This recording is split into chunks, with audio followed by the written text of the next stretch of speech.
No a nyní máme před sebou družstvo číslo 5, to je družstvo našich snowboardistů.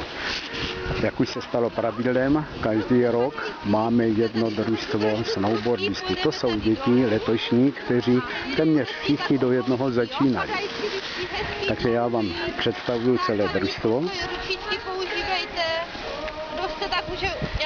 No a její instruktorku, to je Silva Bleskačová. Silvo, ahoj! Tak to je naša Silva, která se zajímá o výuku dětí na snowboardu.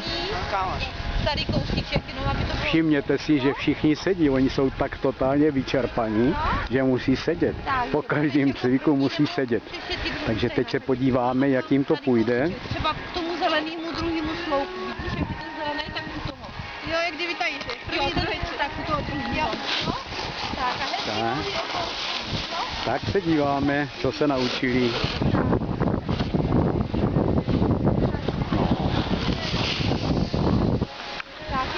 Já si kousíček popojedu.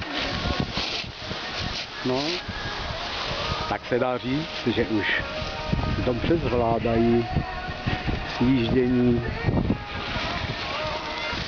Další.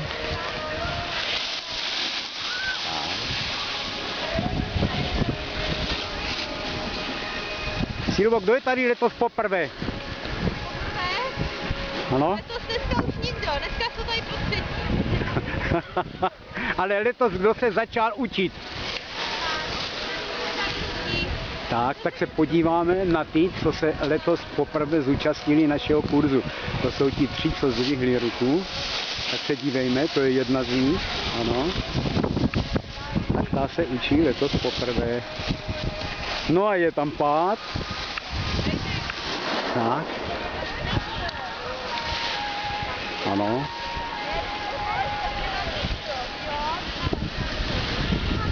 Tak můžem?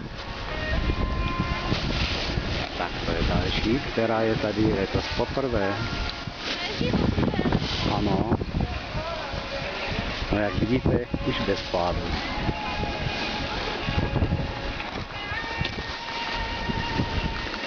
Tak a to je poslední, taky letos poprvé.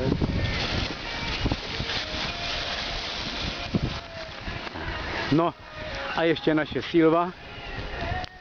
Tak ta nám to namaluje, tak se podíváme, jak se má správně na tom prkně jezdit. Tak Silvo, ahoj.